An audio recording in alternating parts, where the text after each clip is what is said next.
With the new American stance under the Trump administration of caring less about its allies, many of these countries are looking for ways to defend themselves or form alliances that do not rely so heavily on the United States. One of the main countries in this situation is Japan, which, since World War II, has relied heavily on American support for its defense. But Japan has a major problem: its population. Japanese governments have proposed policies to reverse this trend, but so far, none have been very effective. In 2024, the number of babies born in Japan fell to a record low for the 9th consecutive year, with about 1.6 million deaths and only 720,988 births. There were approximately 2 deaths for every baby born. In 2024, the Japanese government approved a record defense budget, in line with its commitment to increase military spending to 2% of GDP by 2027. Which has been pressuring Japan for decades to take on more military responsibilities. Even before the re-election of US President Donald Trump, Japan had already begun to assume bolder military commitments. But even if Ishiba manages to secure the political support needed to expand defense spending, Japan will face deep demographic obstacles. Under former Prime Minister, the country outlined plans to double its defense spending by 2027, ease restrictions on weapons development, and strengthen ties with allied countries around the world. 30% of the country's population is over 65 years old, and by 2070, it is projected that this proportion will reach 40%. To give you an idea, Japan's military is currently significantly smaller than its main adversaries. But few leaders have the courage to say this openly or to confront the challenges that new generations face in balancing career and family life. Ukraine, for example, already had a low birth rate before Russia's invasion in 2022. And in South Korea, academics and military leaders warn that population decline will eventually force a reduction in the size of the armed forces. Since its founding in 1954, it has rarely met recruitment targets, and decades of economic stagnation, stigma around military service, and recent sexual harassment scandals have driven many young Japanese away from enlisting.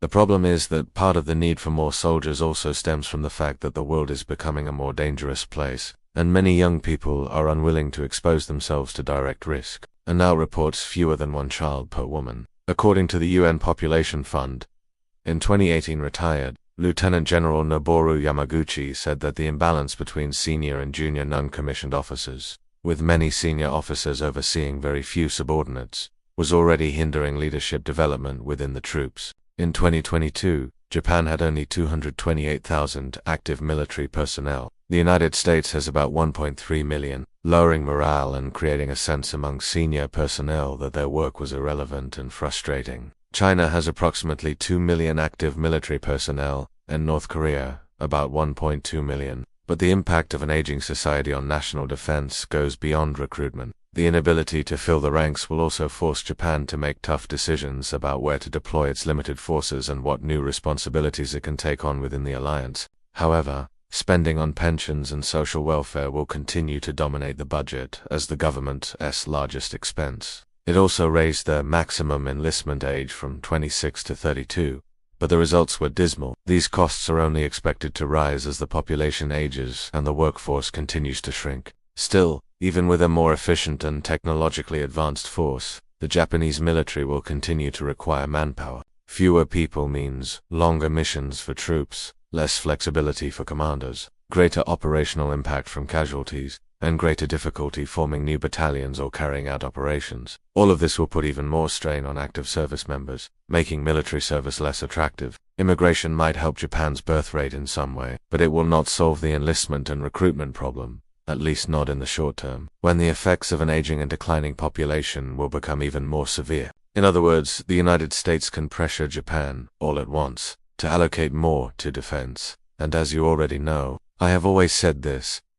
that would only increase tensions in the region and in the world. But it is unlikely the country will be able to achieve the shared dream of a stronger and more balanced US-Japan alliance. The so-called minimum force strategy is not a solution.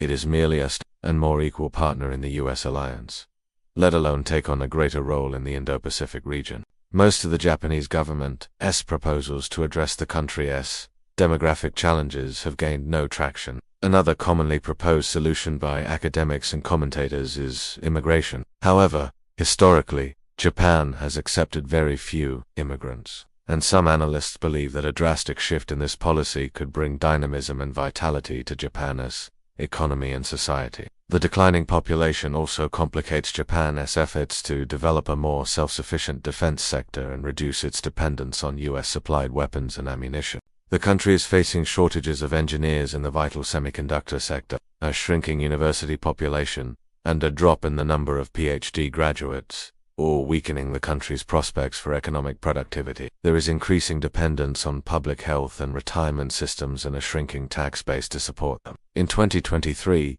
the ministry didn't even reach half its recruitment goal, and that failure is compounded by the continuing shrinkage of the population base. Taiwan, meanwhile, has a fertility rate around 0.87. Japan's Ministry of Defense has openly acknowledged that the demographic crisis will affect national security. In its 2022 National Security Strategy, the government stated that the rapid population decline would require more efficient use of the budget and workforce. The self-defense forces have tried to adapt their operations to smaller units, including modifying vehicles and ships to operate with fewer personnel and relying on advanced technology to perform tasks once carried out by humans. Japan is not the only country suffering from these trends. To meet its recruitment targets over the next decade, Japan will eventually need to enlist more than 1% of its entire population.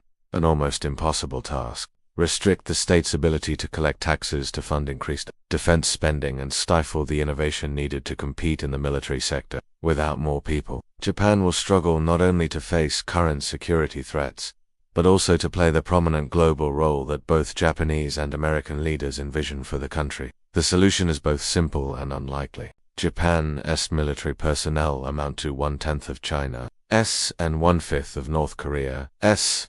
The shrinking and aging population of Japan has deeply transformed society, with a particular impact on one of the government's and the world's greatest concerns, its national defense. The new Prime Minister Shigeru Ishiba has long sought to strengthen Japan's independent security capabilities and make the country a more equal partner in the military alliance with the United States.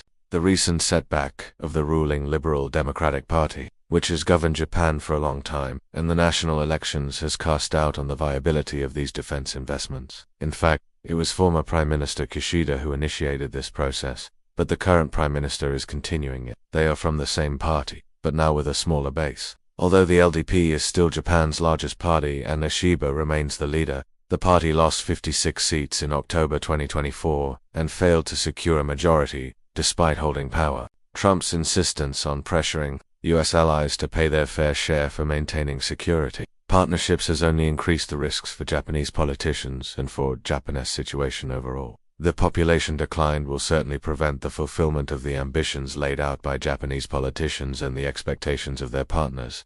In this case, the Americans. Japan's population is aging so rapidly and shrinking so fast that the country may be unable to recruit or fund a defense force adequate to meet the growing demands of its alliance with the United States and a world that is increasingly unstable. If these current demographic trends continue, they could severely limit recruitment for Japan's already small self-defense forces. People need to have more children. In fact, several US allies and partners have even lower fertility rates and are experiencing population declines that could soon affect their military readiness. Demographers generally consider the replacement level to be 2.1 children per woman, the rate needed to maintain a stable population. Taiwan is at 0.87. The Japanese military is particularly vulnerable to the effects of demographic change. Japan's Ministry of Defense has tried to attract younger generations using celebrities, messages about peace, and even anime characters in its advertisements. In the past 30 years, the number of Japanese aged 18 to 26, the main age group for enlistment, has fallen by about 40%, from 17.43 million in 1994 to 10.2 million in 2024. The effects of personnel shortages are already being felt on multiple fronts. This challenge becomes even more alarming when looking at the stark disparities between Japan's current military size and that of its closest allies and adversaries. South Korea has around 500,000 active troops and another 3 million in reserve. It also limits the country's budget and stifles innovation. Japan's new defense strategy, revealed in 2022, will require about $300 billion by 2027. In 2024, over $222 billion or 33.5% of the national budget was allocated to Social Security, 3 times the level recorded in 1990. 3 decades of economic stagnation have made efforts to raise revenue even harder, and Kishida's attempts to raise taxes to fund defense failed during his term. All of this means less brain power for research and development and less physical labor for production and logistics.